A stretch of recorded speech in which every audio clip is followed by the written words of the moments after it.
A strange man just told me, "The next bus is not real, do not board." What time is it? I don't know. I did know.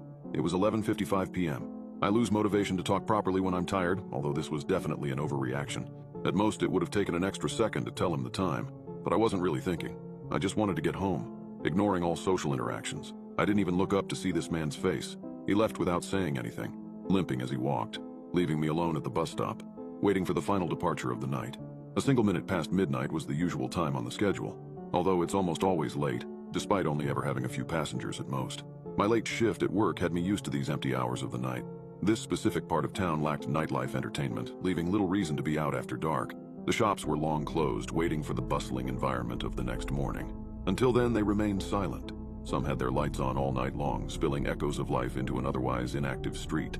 If the rapture occurred with me at this bus stop, it would take a long while for that news to reach me as I simply continue waiting for an ever later, never arriving bus. These are the kind of thoughts I have as I wait in the dark for the bus.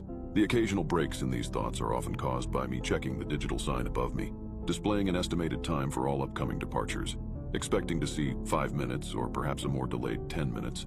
I hadn't planned on having to read a whole sentence. So as I finished checking the sign, only then did my mind realize that it had not even seen a number. I had checked the sign but did not comprehend the content. My double take showed me what I had missed. The next bus is not real. Do not board. I stared for a moment before looking around. What I expected to see, I do not know.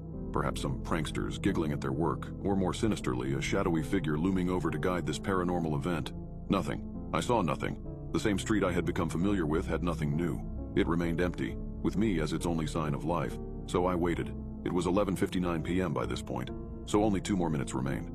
On time for what may have been the first time ever, the bus arrived. A single minute past midnight, and here it was, pulling around the corner, approaching the stop.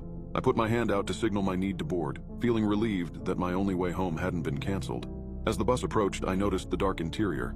The headlights were on, but the lights inside were all off. I could not make out whether any passengers were on board, or even who the driver was. Being a regular, I know most of the final route drivers, but this time it was anybody's guess. I got onto the bus, putting down the same change I always do. Bit dark, isn't it?